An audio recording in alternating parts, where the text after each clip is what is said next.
Hello mga loves!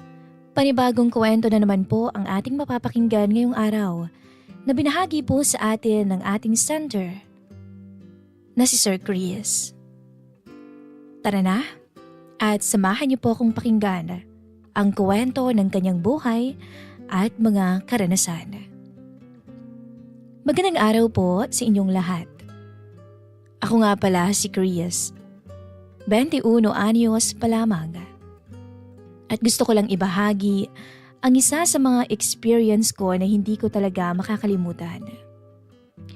Lumaki ako, Miss Love, na malapit sa pamilya ng best friend ng nanay ko, si Tita Loisa. Halos magkapatid na nga ang turingan nilang dalawa sa isa't isa. Kaya bata pa lamang ako, kilala ko na si Ate Caroline, ang nag-iisang anak ni Tita Loisa. Pero noon ko lang siya muling nakita matapos ang napakaraming taon.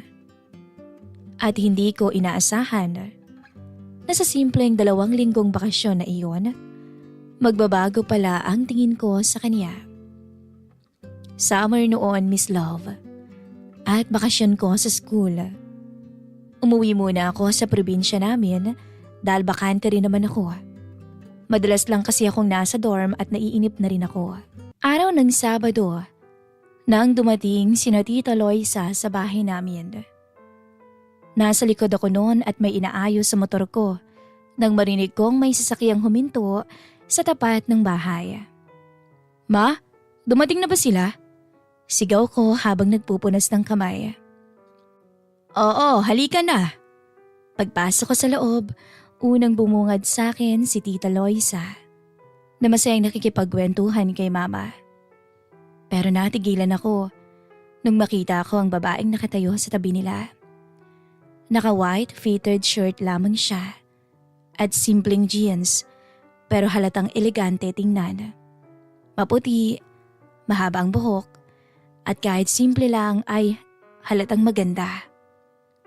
"Ang Ate Caroline mo," pakilala ni Mama. Naalala ko tuloy yung huling kita ko sa kanya noong bata pa ako. Tahimik pa siya noon at talagang sobrang payat. Pero ngayon, napalunok ako. Ibang-iba na. Hello, Ate Caroline." Sabi ko habang pilit na pinapakalma ang sarili. Ngumiti naman siya ng bahagya. "Hi." Hindi ko alam kung bakit pero parang biglang gusto kong ayusin yung itsura ko. "Sana ma, sinabi mo man lang na may magaganda pala tayong bisita ngayong araw para nakapag-ayos man lang ako." "Ay nako," natatawang sabi naman ni Tita Loisa. "Marunong palang mambolay ang anak mo." Wika nito kay Mama. "Hindi naman ho," sagot ko habang nakatingin kay Caroline. "Nagsasabi lang naman ako ng totoo. At ngayon, parang alam ko na kung saan namana ni Ate Caroline ang kagandahan niya." Sabi ko at tumingin kay Loisa. Napailing na lamang to pero nahuli kong napangiti rin. At doon nagsimula ang lahat. Sa bahay namin sila tumuloy ng 2 linggo.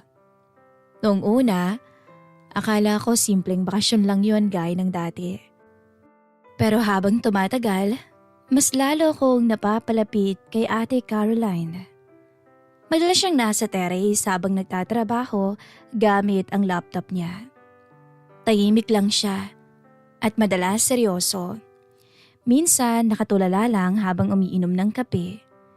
Hindi ko naman maintindihan pero lagi akong napapadaan doon kahit wala naman akong dahilan. "Ate Caroline." Napatingin siya sa akin. "Inom ka muna ng juice." "Salamat." Umupo ako sa harap niya habang tahimik siyang nagtatype. "Busy ka lagi ah." "Kailangan eh. Single mom eh." Sagot niya. Nagulat ako. Doon ko lang kasi nalaman na may anak na pala siya. Hindi man lang nabanggit ni Mama sa akin. Pero sa totoo lang, hindi talaga halata. Mas mukha pa nga siyang dalaga kaysa sa ibang makakasama ko sa school. "Totoo bang 35 ka na?" Tanong ko. Curious kasi talaga ako. Tumaas ang kilay niya. "Bakit? Mukha bang hindi?" "Hindi talaga." Bola. Hindi nga. Napailing siya pero napansin kong napangiti ulit siya. At doon, parang gusto kong lagi siyang makitang nakangiti. Kinabukasan, nagaya si Mama na mag-ilog kaming lahat. Kasama namin ang ilang mga pamangkin ko habang si Ate Caroline naman nakaupo lang sa gilid hawak ang phone niya. Ate, ayaw mo bang maligo? Ayoko, Chris. Dito na lang ako. Takot ka ba? Hindi siya sumagot agad at nakapangiti lang. Tinatamad lang ako. Lumapit ako sa kanya habang basa ako. Tara na kasi. Ayoko nga. Hindi ko alam kung anong pumasok sa isip ko pero bigla akong hinawakan ng kamay niya. Chris? Nagtawanan agad yung mga kasama namin habang pilit ko siyang inihila papunta sa tubig. Bitawan mo nga ako, ano ka ba? Ayoko nga. Paano ka mag-i-enjoy sa bakasyon yan? Puro cellphone ang ginagawa mo. Makulit ka talaga. Hindi ko napigilang matawa nang makita kong natawa na rin siya. At sa totoo lang, noon ko lang siya nakitang ganoon kasaya. Parang biglang gumaan ang araw niya. Parang nawala yung lungkot na lagi kong napapansin sa mga mata niya. At habang nasa ilog kami, hindi ko maiwasang mapatitig sa kanya. Simple lang naman yung suot niya eh. Sando at short. Pero lalo kong nakita ang ganda niya. Ang kinis at ang kaputian niya na parang lumiliwanag sa tubig. Napalunok ako habang ang mata ko ay hindi maalis sa kanya. At doon ko unang naramdaman yung kaba na hindi ko maipaliwanag. Hindi siya basta ate lang sa paningin ko. At alam kong delikado yon. Kinagabihan, nadatnan ko siyang mag-isang nakaupo sa terrace habang nagpapahangin. Tahimik ang paligid. Nagkakape ako at dinalhan ko rin siya. Hindi ka ba natutulog? Hindi pa. Tahimik akong umupo sa tabi niya. Saglit kaming walang imikan. Hanggang sa kusa akong napangiti habang nakatingin sa kanya. Alam mo, bagay sa'yo pag nakangiti ka. Napatingin siya sa akin. Kanina ka pa ah. Totoo naman eh. Baka naman kasi lahat ng babae sinasabihan mo niyan. Hindi ah. Huminga ako ng malalim bago nagsalita. Actually, crush na kaya kita noon pa. Natawa siya kaagad. Bata ka pa talaga. Hindi naman ako nagbibiro eh. Unti-unting nawala yung ngiti niya nung makita niyang seryoso ako. Chris, alam ko namang mas matanda ka sa akin. Oh, aba, aware ka naman pala eh. Ngumiti ako, pero wala naman akong pakialam doon. Hindi siya agad nakasagot. Tahimik lang siyang nakatingin sa malayo habang tinatangay ng hangin ang buhok niya.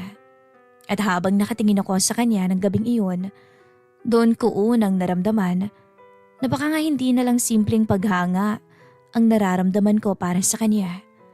At hindi ko alam na iyon pala ang simula ng karanasang hindi namin pareho o hindi namin pareho makakalimutan. Ilang araw na kami magkasama noon sa probinsya. Habang tumatagal, mas lalo akong nahuhulog sa kanya. Hindi lang dahil maganda siya, kundi dahil ibang klase siyang babae. Tahimik siya pero masarap kausap. Matured pero marunong makisabay sa biro. At higit sa lahat, ramdam mong mabuti siyang babae.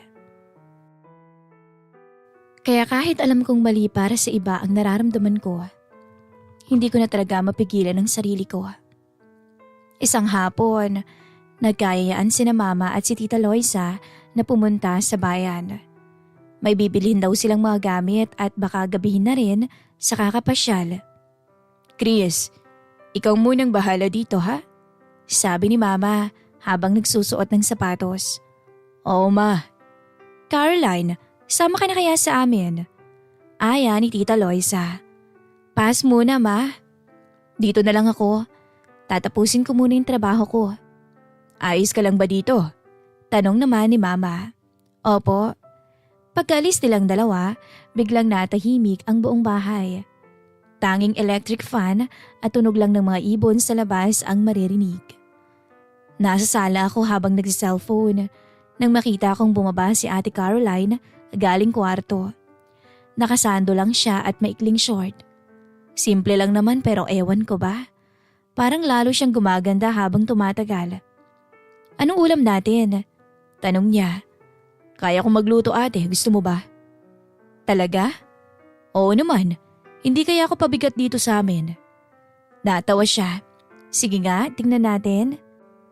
Habang nagluluto ako ng sisig at inihaw na liempo sa likod bahay, nakaupo lang siya malapit sa akin habang nagkakape. Minsan nagkakatinginan kami, minsan nagtatawanan. At sa bawat oras na magkasama kami, lalo akong nagiging komportable sa kanya. Pagsapit ng gabi, nauwi kami sa pag-iinuman. Tigi-isang bote lang sana ng Red Horse pero nasundan pa. Marunong ka palang uminom? Biro niya habang hawak ang bote. Konti lang. Konti? Pangatlong bote mo na yan ah. Mas malakas ka nga ate. Natawa siya ng mahina. Tahimik ang paligid ng mga oras na yon at malamig ang hangin. At habang magkatapat kami sa terrace, pakiramdam ko parang kaming dalawa lang ang tao sa mundo.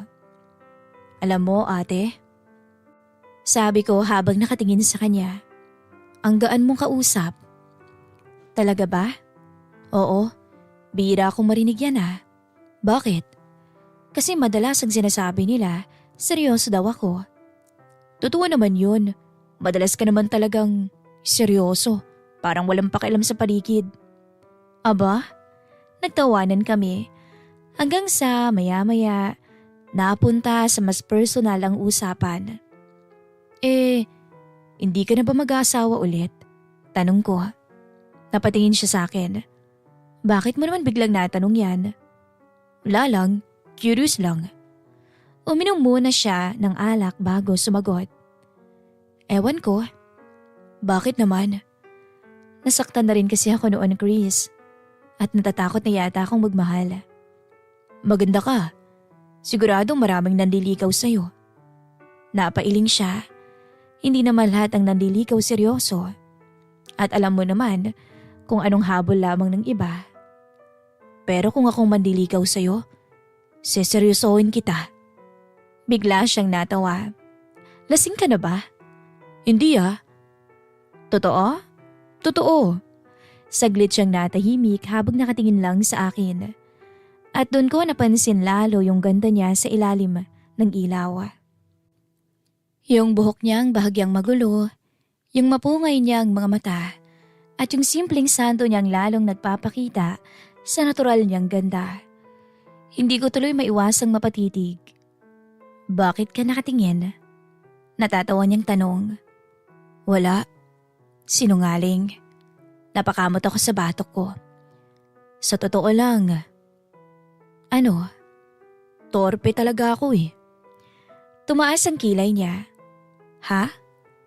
Hindi ako marunong manligaw. Talaga lang ha? Oo. Kahit 21 na ako. Wala pa talaga akong experience. Natawa siya pero hindi naman nangaasar. Para bang naaaliw lang sa akin. Hindi halata. Akala kasi ng iba babaero ako. Bakit naman wala pa? Napabuntong hininga ko. Hindi ko nga alam eh. Nahihiya kasi ako lagi. At ngayon? Ngayon, mas kinakabahan ako habang kaharap ka. Hindi ko lang pinapahalata pero grabe na kaya yung tibok ng puso ko. At tingnan mo nga tong kamay ko, malamig na malamig na. So bakit ka naman kinakabahan sa akin? Diretso akong tumingin sa kanya. Kasi nga gusto kita. Hindi ko alam kung saan ako humugot ng lakas ng loob ng mga oras na iyon. Siguro dahil na rin sa epekto ng alak. O baka matagal ko na talagang gustong sabihin yung lahat sa kanya. Caroline. Pwede ba akong umamin? Tahimik lang siyang nakatingin sa akin. Matagal na talaga kitang gusto eh. Hindi siya agad nagsalita. Naririnig ko lang yung hangin at ang mahina naming paghinga. Hindi ko rin maintindihan ang sarili ko. Dagdag ko. Kasi alam ko namang mas matanda ka sa akin. Alam kong baka mali. Pero sa tuwing kasama naman kita, parang ayoko nang matapos. Bahagya siyang napayo ko. Chris, sorry kung biglaan. Maya-maya mahina siyang napangiti. Ang kulit mo kasi eh. Natawa na ako ng bahagya. Pero bago pa ako makapagsalita ulit, nagulat ako nang maramdaman kong hinawakan niya ang kamay ko. At doon ako lalong kinabahan. Hindi ka naman pangit eh. Mahina niyang sabi. Mabait ka. Maganda nga yung katawan mo eh. At gwapo ka. Talaga? Oo naman. Tapos wala. Natawa kami pareho. Pero hindi na nawala yung titigan namin. Unti-unting lumiit ang distansya naming dalawa. Hanggang sa hindi ko na rin napigilan ang sarili ko. Maraan kong hinawakan ang kamay niya habang nakatingin sa mga mata niya. Caroline? Pwede ba kitang yakapin? Sandali siyang natigilan. Pero maya-maya, bigla siyang tumango. At doon ko siya dahan-dahang niyakap. Mahigpit at mainit. At sobrang gaan sa pakiramdam, para bang biglang tumigil ang mundo ko nung mga oras na iyon. Parang wala kaming masabi. Magkayakap lang kami habang malamig ang hangin sa paligid. Hanggang sa marahan siyang napatingin sa akin. At sa unang pagkakataon, kusa siyang ngumiti ng para lamang sa akin. Baka naman sa susunod mong request, pwede mo naman na akong halikan. Namula ako sa sinabi niya. Natawa siya sa itsura ko. Pwede nga ba? Alam mo Chris, huwag mo akong hahamunin. Ilang taon na rin akong mag-isa. Single mom, walang lalaki sa buhay. At kung katuwaan lang naman, aba, pwede kitang pagbigyan. Biglang kumabog ng malakas ang dibdib ko, Miss Love. Tulog ka ba? Napangiti siya. Basta wag dito sa labas. Doon na lang tayo sa loob niyo. Anya, sabay hila sa kamay ko. Siguro, dahil sa kalasingan, nauwi nga kami sa kwarto ni Caroline. At doon, naglapat yung labi naming dalawa. Swerte mo ha. Swerte ko? Oo. Matapos akong nabuntis, ikaw pa lang ang susunod na lalaki sa buhay ko. Swerte nga ako. Sobra, sabi ko. At doon nagsimula ang gabing tuluyan nang nagpalapit sa aming dalawa. At hindi ko yon makakalimutan. Sa kusina, sa banyo, kung saan-saan. Sinulit namin ang bawat sandali.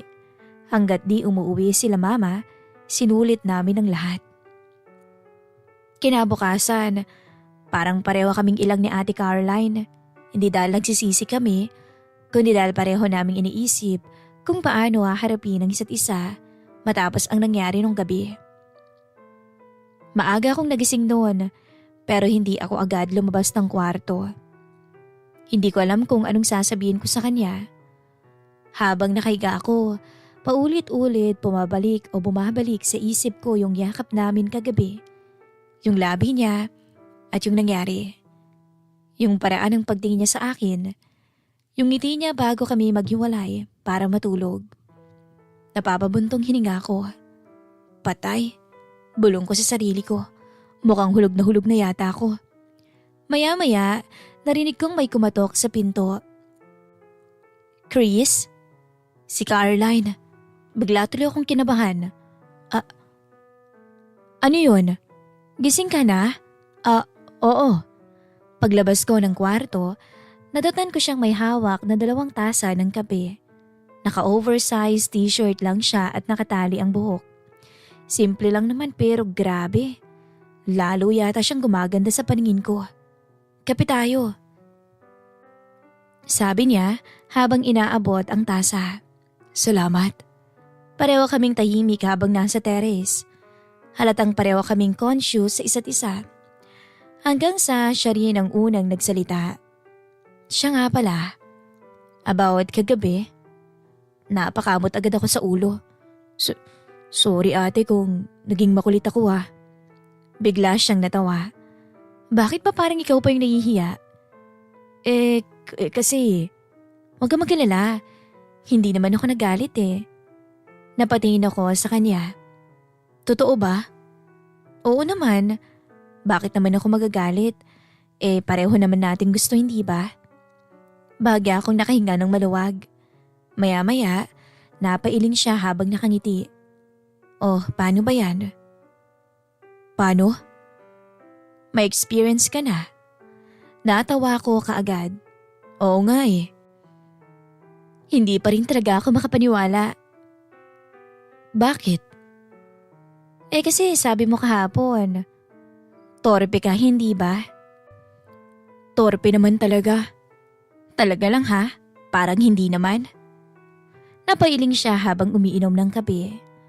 At doon, naramdaman kong hindi awkward ang lahat.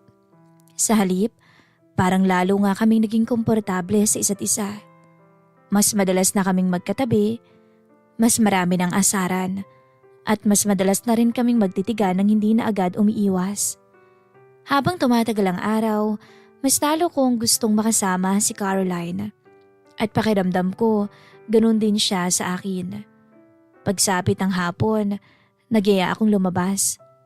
Ate, gusto mo bang gumala tayo? Magmotor tayo. Napatingin siya sa akin. Ngayon? Oo, ipapakita ko sa iyo yung magagandang lugar dito. Hapon na. Ayos lang yun, safe naman dito eh. Nag-isip muna siya bago ngumiti. Okay, sige. Hindi ko napigilang mapangiti rin.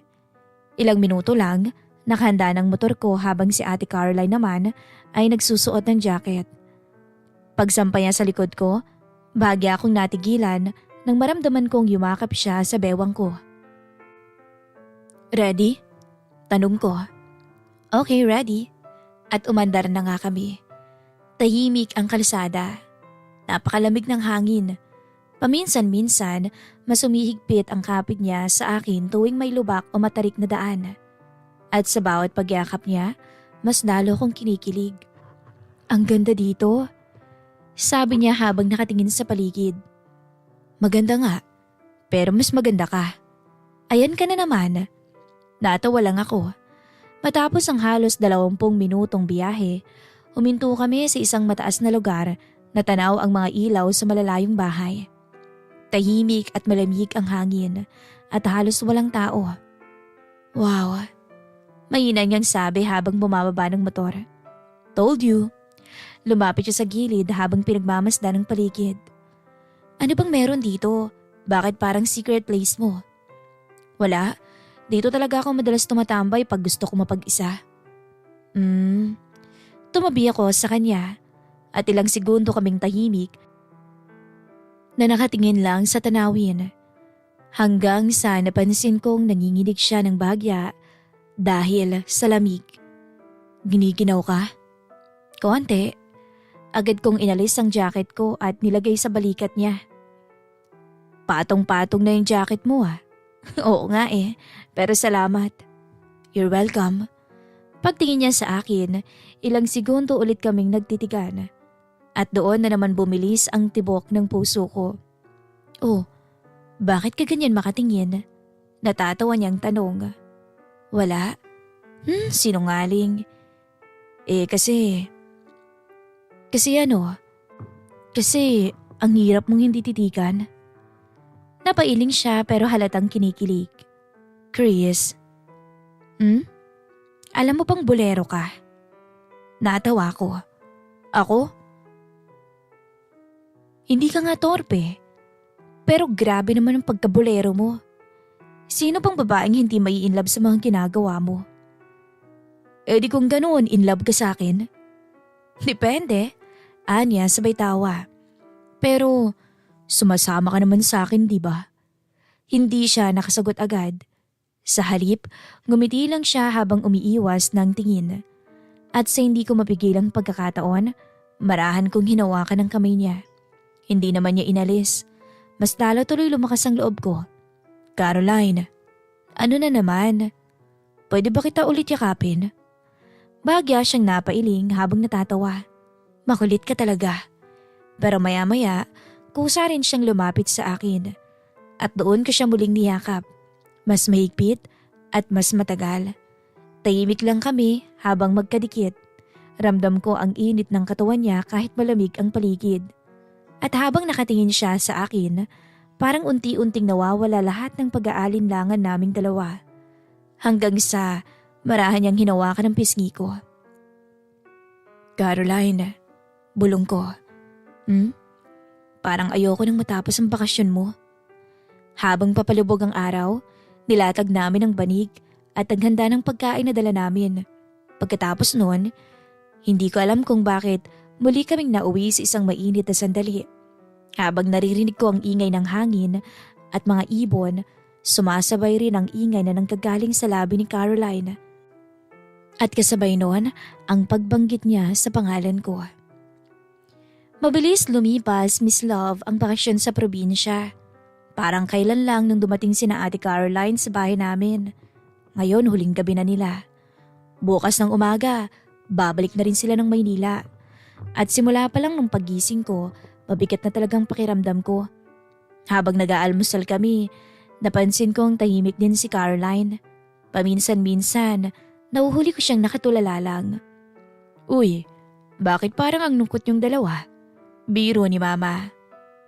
Baka kasi mamimiss ako ni ate. Sagot ko kaagad. Ay wow, natatawang sabi naman ni Caroline. Totoo naman ah. Feeling ka talaga. Nagtawanan sila Mama habang ako naman napapangiti lang habang nakatingin sa kanya. Pero sa totoo lang, mamimiss ko talaga siya. Sobra. Buong maghapon, sinulit namin yung natitirang oras. Tinulungan ko na rin silang mag-ayos ng mga gamit at mga iuuwing pasalubong. Minsan, palihim kaming nagkakatitigan ni Caroline habang abala sila Mama sa kwentuhan. Parang pareho naming iniiwasang isipin na matatapos na ang bakasyon. Pagsapit ng gabi, maaga nang natulog sina Mama at si Tita Loisa dahil maagang araw silang aalis kinabukasan. Ako naman, lumabas muna sa terrace. Tahimik ang paligid at habang nakaupo ako roon, maya-maya lang ay narinig kong bumukas ang pinto. Si Caroline. May dala-dala siyang kape. Alam kong di ka pa matutulog, sabi niya habang inaabot sa akin yung isa. Napangiti ako. Kilalang kilala mo na talaga ako ah. Siyempre feeling close. Close naman talaga tayo ah. Napailing siya habang natatawa. Umupo siya sa tabi ko at tulad ng mga nakaraang gabi, tahimik muna kaming nagmasid sa madilim na paligid. Pero iba yung pakiramdam nung gabing yon. Mabigat. Parang parehong ayaw magsalita tungkol sa pag-alis nila. Hanggang sa ako na lang ang unang bumasag ng katahimikan. Bukas, aalis na kayo. Oo nga eh. Mamimiss kita. Mamimiss din kita. Ewan ko pero para bang biglang gumaan ang dibdib ko nung marinig ko yun. Totoo ba? Oo naman. Napangiti ako habang nakasandal sa upuan. Akala ko kasi pagbalik mo sa Maynila, kakalimutan mo na ako eh. Bakit naman? Bumalay ko. Bahagya siyang natawa bago tumingin sa malayo. Alam mo, Chris, matagal na rin akong hindi naging masaya ng ganito. Napatingin ako dito. Talaga? Oo, simula kasi nung naging single mom ako, puro trabaho na lang. Puro responsibilidad. Tapos ngayon, napangiti siya habang tumingin sa akin. Bigla kang dumating. Naging masaya ako. Hindi ko napigilang mapangiti. Di ako palang dahilan. Oo, ang kulit mo. Natahimik sandali hanggang sa huminga ako ng malalim bago nagsalita. Caroline? Pagbalik ko ng Maynila, pwede ba kitang puntahan sa inyo? Bahagya siyang natigilan. Ha? After naman ng bakasyon ko dito, babalik din naman ako ng Maynila. Tapos, di pupuntahan na lang kita sa inyo?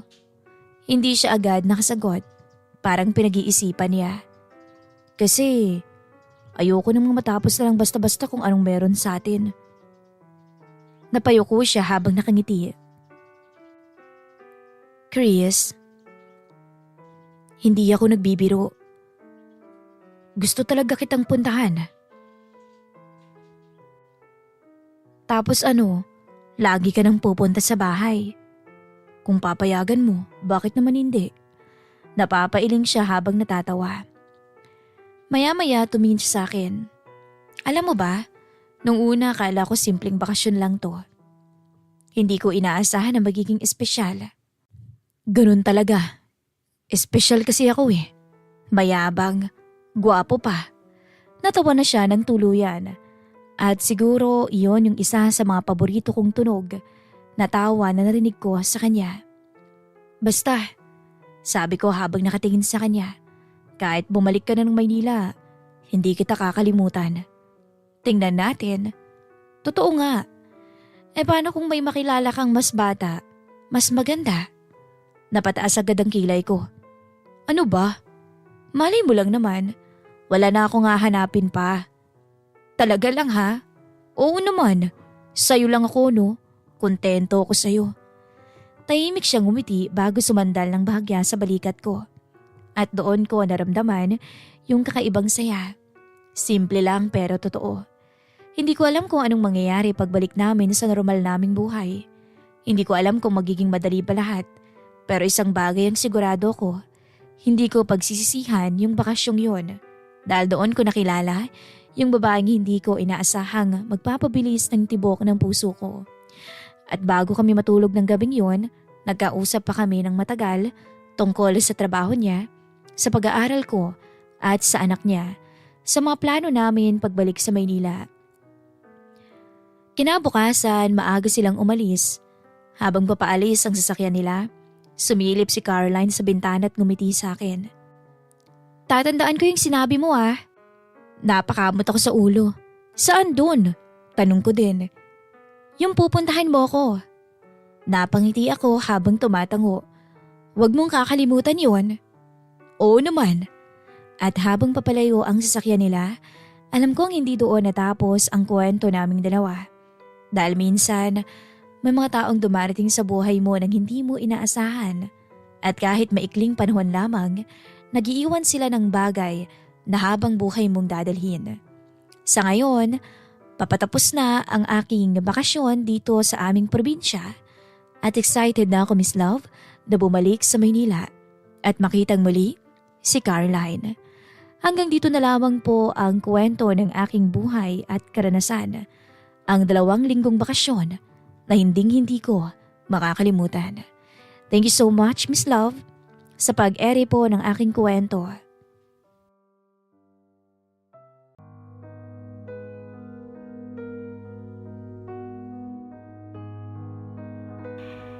Imposible naman na hindi ka pa nagkaka-girlfriend. Sa isang binatang katulad mo, parang hindi naman yata ako naniniwala sa mga sinasabi mo. Totoo ho yun. Wala pa ho akong karanasan. Gusto kong manligaw, pero nahihiya pa rin ho ako hanggang ngayon. Kung gusto nyo pwede bang ako muna habang wala pa si Tito Willie? Pwede naman, di ba? At wala naman hong makakaalam. Teka nga, ano pa naman Gio yung sinasabi mo? Huwag mong sabihin na lasing ka na agad sa iniinom natin. Hindi naman ho kasi ako nagbibiro. At hindi pa naman ho ako ganun kalasing. Sadyang nagkaroon lang siguro ako ng lakas ng loob na isuggest to sa inyo. Parehas naman tayong makikinabang. Ikaw, dahil malayo ka sa asawa mo, habang ako naman Sabi nila, mahirap ang long distance relationship. Dahil punong-puno ito ng tukso at pagsubok. Pero sino nga ba ang mag-aakala na sa mismong bahay pa namin ng asawa ko, sa gitna ng aking kalungkutan at pag-iisa, doon ko matatagpuan ang bawal na pag-ibig na siyang sisira pala ng samahan naming pamilya. Ito po ang aking kwento. Sana'y pakinggan niyo ito hanggang dulo. Siguro naman sa kwento ng buhay kong ito ay may aral kayong matututunan na huwag gagayahin ang isang babaeng katulad ko. Isang babaeng hanggang ngayon ay patuloy pa ring hinahanap ang kapatawaran ng mundo. Isang mapagpalang araw po sa inyong lahat. Ako nga po pala si Nancy. Hindi ko ho tunay na pangalan. 40 years old na. at nakatira sa isang simpleng bahay sa isang probinsya rito sa Pinas. Hindi ko na lamang babanggitin kung saan. Ang aking asawa na si Willie ay 45 years old na. Isang masipag na caregiver at OFW sa abroad. 2 ang anak namin.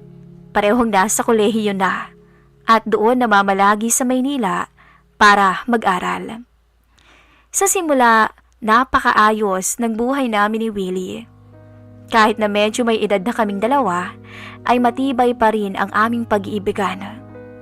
Ngunit hindi ko talaga akalain na isang iglap lang ay masisira ang pamilyang iniingatan ko nang dahil lamang sa may namagitan sa amin ni Gio, ang anak ng panganay niyang kapatid. 24 years old pa lang ang binata at alam kong kasalanan ko ang lahat kung bakit ito nangyari sa amin. Ako ay isang babaeng marupok.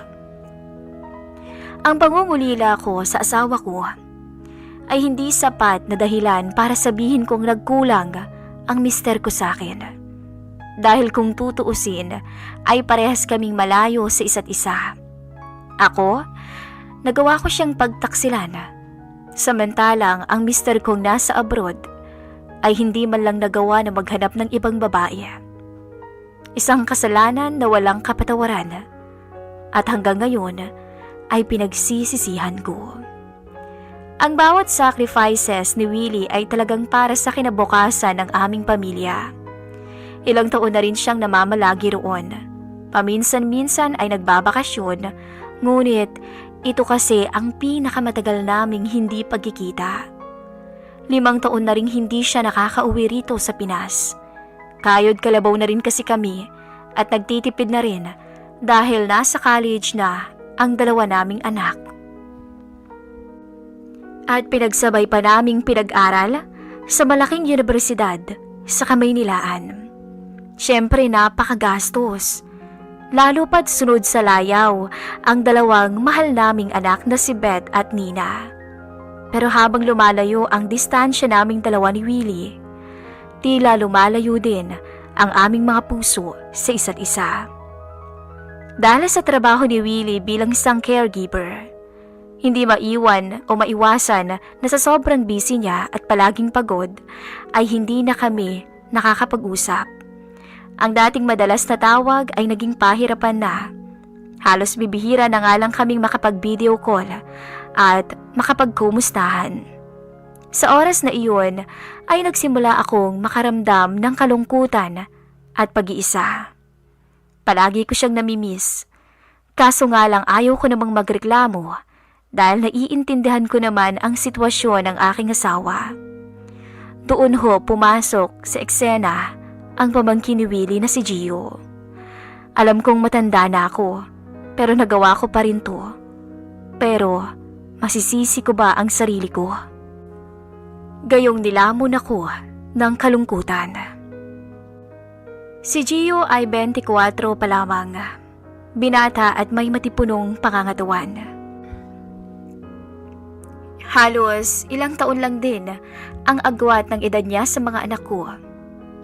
Isang kanto lang ang pagitan ng bahay namin, kung kaya't paminsan-minsan ay nagsa-sideline ito para sa kanyang alawan sa eskwela. Medyo may kalayuan din kasi ang public school kung saan siya nag-aaral. 4th year college na ito. Kaya't kailangan niya rin ng malaking halaga para sa mga baon niya at para na rin sa motor na hinuhulugan niya. Palagi siyang tumutulong sa akin sa mga gawaing bahay, lalo na sa pag-iigib ng tubig. Hindi rin kami nagpagawa ng gripo dahil may poso naman kami sa likod ng bahay. Kahit na may gripo man kasi sa aming lugar, ay napakaunti naman ng lumalabas na tubig. Si Gio dahil wala pa siyang trabaho, ang madalas na gumagawa nun. Sa tuwing nakikita ko siyang nagbubuhat ng timba-timba na tubig, kitang-kita ko ang tibay ng kanyang mga bisig. Palagi siyang nakangiti at sobrang bait niyang bata. Hindi ko alam kung paano, pero unti-unting nakaramdam ako ng kakaiba sa tuwing nasa bahay siya. Para akong nakahanap ng isang karamay sa bahay na ako lamang ang mag-isa. Masasabi kong ang tahimik kong mundo ay naging masaya at makulay. Nagsimula ang pagiging close namin, Miss Kay, dahil sa minsan niya akong dinadamayan. Madalas ko siyang pinaglulutuan at nagkukwentuhan kami tungkol sa aming mga buhay-buhay. Wala namang mali siya yun dahil hindi naman siya iba sa aking asawa. Siya ang naging kasama ko sa mga panahong pakiramdam ko ay nag-iisa ko.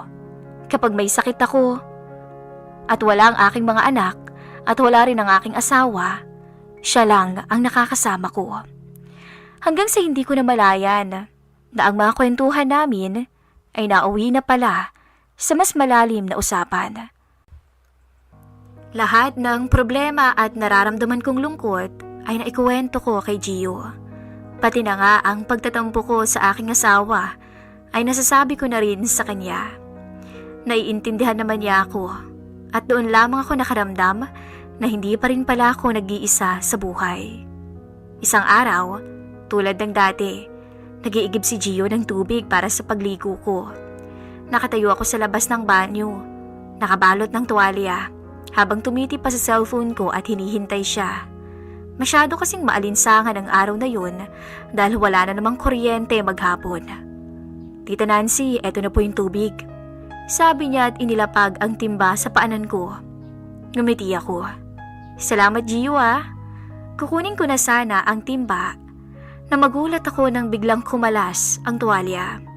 Bumagsak ito sa lupa at sa isang iglap nakita ni Gio ang lahat sa akin. Gulat na gulat kami pareho. Nanlaki ang kanyang mga mata at agad siyang namula. Ako naman, halos hindi makahinga sa kahihiyan at pagkabigla. Hindi agad ako nakapagsalita. Pasensya na po, nauutal niyang sabi at umiwas ng tingin. Labis-labis ang kahihiyang naramdaman ko noon hanggang sa na-realize ko na lang ang biglang pagkawala ni Gio sa aking harapan. Siguro'y sobrang nahihiya din yun dahil sa nakita niya. Nang muli kaming nagkita ay wala pa rin kaming imikan. Nagpapakiramdaman sa isa't isa. Hanggang sa lumipas ang araw at buwan, tuluyan na rin kaming dalawa na nakamove on sa nangyari. Isang araw, isang madilim na gabi, nakaupo ako sa may sala noon. Nagiinom ng mag-isa. Ito na ang naging karamay ko kapag nalulungkot ako at di ako makatulog. Namimiss ko ang aking asawa, pati na rin ang dalawa kong anak. Sa totoo lang, napakahirap ng mag-isa. Nilalamon ako ng kalungkutan. Naaalala ko ang mga panahong magkakasama pa kaming lahat. Nagtatawanan habang nag-aasaran. Ngayon, telepono na nga lang ang koneksyon namin. Ay hirap na hirap pa rin kaming magkausap. Pakiramdam ko, nawawala na ng oras si Willie para sa akin. Nawawala na siya ng pakialam. Para bang kayod na lamang siya ng kayod at wala na yatang balak pang umuwi ng Pinas. Paano naman ako? Paano ang pangangailangan ko? Nagulat ako nang mag-ring ang aking telepono. Nakita kong tumatawag si Willie, kung kaya't dali-dali ko itong sinagot. Mapupungay na ang aking mga mata dahil sa kalasingan, ngunit carry ko pa naman. Nang makita niya ako ay napakunot ang noon nito. Umiinom ka na naman ba? Nginitian ko lamang siya ng matamis at pinakita ang beer na nasa mesa.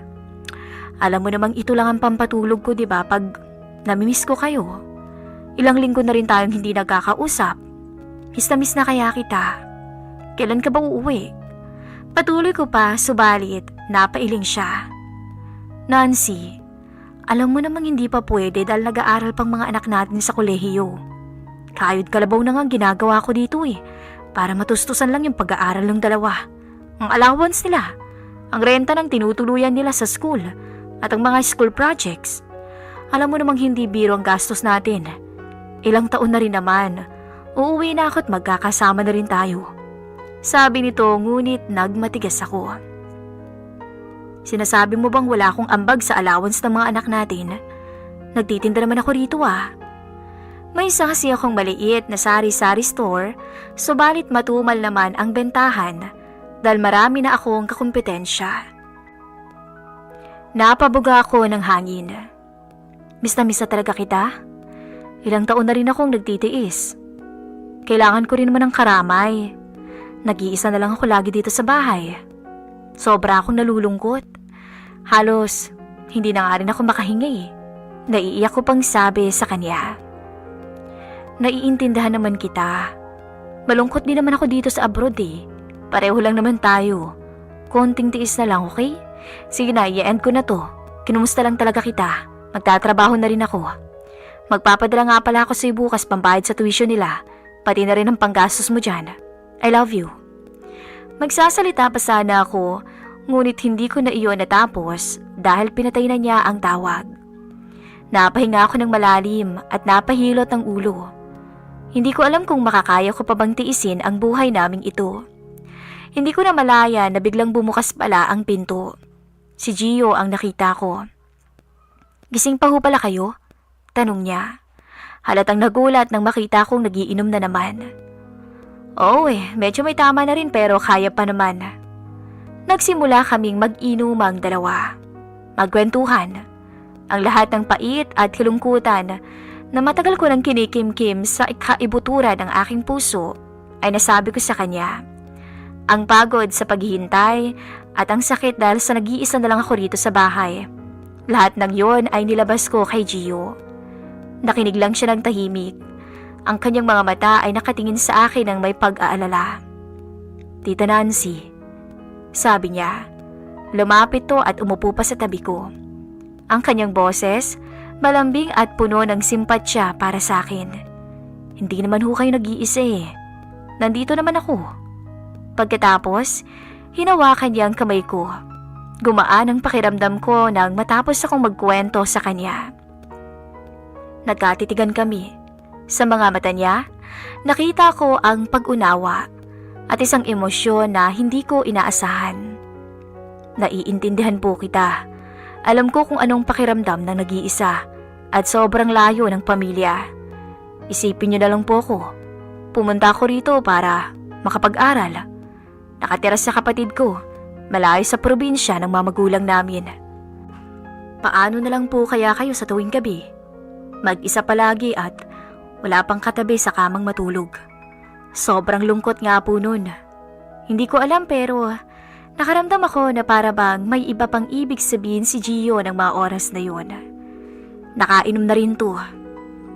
Nang makita ko kung paano niya ako titikan, ay nagkaroon ako ng lakas ng loob para tanungin siya. May karanasan ka na ba? Nagulat siya nung marinig niya yung tanong ko. Ngunit agad naman itong ngumiti na para bang nahihiya sa akin, tsaka dahan-dahang umiling. Wala pa nga ho eh. Hindi ako makapaniwala sa sinabi niya. Sus, talaga ba?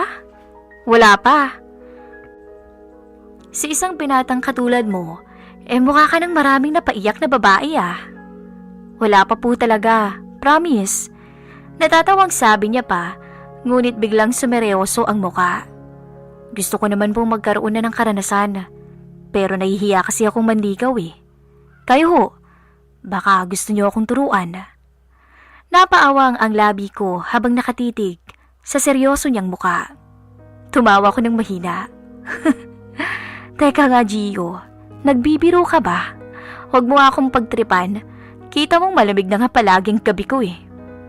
Gusto niyo ho ba? Ako na lang muna yung papalit kay Tito Willie. Sa oras na iyon, hindi talaga ako makapaniwala sa sinabi niya. Tinapik ko ang kanyang braso sabay biro. Nalasing ka na ba ng sobra kaagad, Gio? Seryoso po ako. Total na pag-usapan na rin naman natin to. At tayong dalawa lang naman dito. Baka naman pwede niyo akong pagbigyan. Atin-atin lang. Walang makakaalam sa mangyayari sa gabing to. Nagulat ako. Hindi ako makapagsalita. Ang mga salitang yun ay hindi ko talaga inaasahan na maririnig mula sa kanya. Pero kasabay ng gulat ay ang kuryenteng dumaloy sa buong pagkatao ko. Ito na ba? Mararamdaman ko na ba na hindi ako nag-iisa? Namimiss ko na rin naman ang ganito. Kaya para ako nagdadalawang isip. Kung kanina natatawa ko sa mga pinagsasabi niya, Ngayon naman ay parang gusto ko nang pumayag sa nais niya. Hindi na rin magiging malamig ang gabi ko. Pero, paano? Hindi pa rin pwede. Mali ito. Sobrang maling-mali. Ngunit maya-maya niyakap niya ako. At sa yakap na iyon, biglang sumuko ang sarili ko. Ang aking pangamba ay biglang naglaho. Dahan-dahan akong gumanti sa kanya. Hindi ko alam kung saan ako kumuha ng lakas ng loob para gantihan din ang yakap na iyon, ngunit baka dahil na rin sa alak. At sa gabing yun, Miss Kay, sa gitna ng dilim, nagsimula ang aming bawal na pag-iibigan. Mula noon, si Gio na ang aking naging sandalan. Ang bawat pagtulong niya sa akin ay naging oportunidad para sa aming lihim na pagtatagpo. Ang mga dating simpleng gawain ay napuno ng kaba na baka may makakita sa aming dalawa. Pero kasabay din nun ang matinding kilig na aking nararamdaman. Alam kong kalahati ang agwat ng edad naming dalawa, pero wala na akong magawa. Pinasok ko ang gulong to. Naging mas mapusok ang aming bawal na pagtatagpo. Ang bawat halik ay mas naging malalim. Ang bawat yakap ay mas naging mahigpit. Ang banyo rin na dating pribado ay naging saksi ng aming lihim. Hanggang sa isang araw, tumawag ang asawa kong si Willie sa akin na uuwi raw siya. Magbabakasyon daw siya ng ilang araw rito sa Pinas dahil pinayagan daw siya. Nag-request siya sa kanyang amo upang makabisita sa amin. Total ay bakasyon na rin naman ng mga bata. Gulat na gulat ako. Halo-halong emosyon ang naramdaman ko. Takot, kaba at kaunting tuwa. Tuwa dahil sa wakas, after so many years, ay uuwi na ang mister ko. Pero takot dahil sa nangyayari sa amin ni Gio. Hanggang sa dumating na ang araw na pinakakinakatakutan ko. Yun ang pag-uwi ng aking asawang si Willie. Pinilit kong maging normal. Sinalubong ko siya sa airport nang may ngiti sa labi. Habang magkasama kami sa bahay, naramdaman ko ang pagbabago sa sarili ko, Miss Kay. Ang dating atensyon ko kay Willie ay nawala na.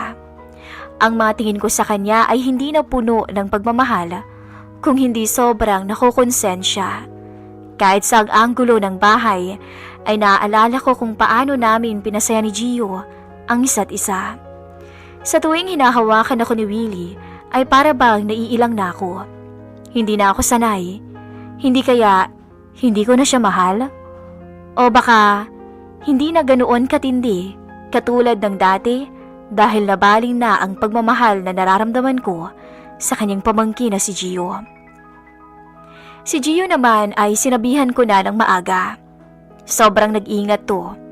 Hindi siya madalas pumupunta sa bahay, pero hindi ko kayang tiisin siya. Palagi akong naghahanap ng paraan para makasama siya, kahit sandali lang, kahit saglit lang.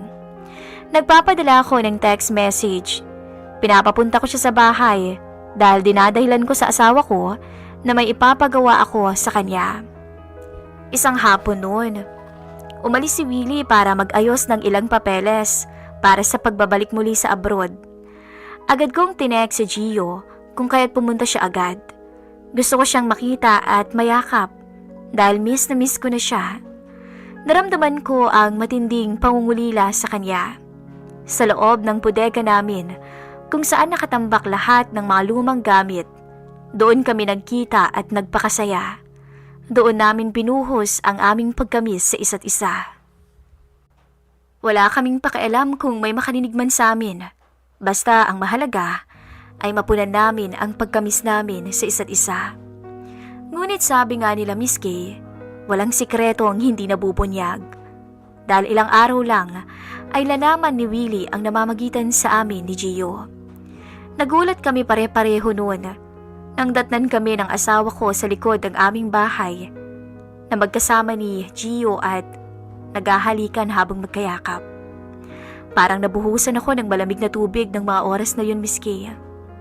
Ang init na aking nararamdaman kanina ay napalitan ng matinding takot at kaba. Si Gio naman ay namutla ng sobra. Hindi kami makakilos. Tila ba huminto ang paligid namin. Teka, Gio, anong nangyayari dito? Tanging nasambit ni Willie sa amin. "Nancy! Ano to? Bakit may ganito?" Sigaw pa niya. Doon ako nagkagulo ang lahat. Nagumpisa siyang magtanong at magwala. Ang kanyang mga mata ay namumula dahil sa pagpipigil na hindi umiyak. Napaiyak na lamang ako dahil sa nangyari. "Halos kaedad na siya ng anak natin Paano mo nagawa sa amin ng mga anak mo to, Nancy? Ha? Anong nagawa kong kasalanan sa'yo? Ginawa ko naman ang lahat para sa atin. Alam mo yan. Umuwi ako dito para makasama ka. Hindi para makita ang kababalaghang ginagawa mo." Walang katapusan ang pag-iyak ko noon, Miss Kay. Sobrang nasaktan ako. Hindi ko na nga namalayan na nakaalis na pala si Gio at balak pa sanang habulin to ni Willie, ngunit nahawakan ko ang damit niya. Medyo napunit na nga ito dahil sa pagkakahila ko. "Huwag, Willie. Wala siyang kasalanan. Ako na lang ang saktan mo, please. Huwag mo na siyang idamay." Pagmamakaawa ko pa, ngunit tiningnan lamang niya ako ng masama. "Nakakadiri ka, Nancy. Hindi na kita kilala. Malalaman at malalaman to ng mga anak mo. Tandaan mo yan. Uuwi sila bukas at kapag nalaman nila ito, ewan ko na lang talaga. Hindi na kita maipagtatanggol pa.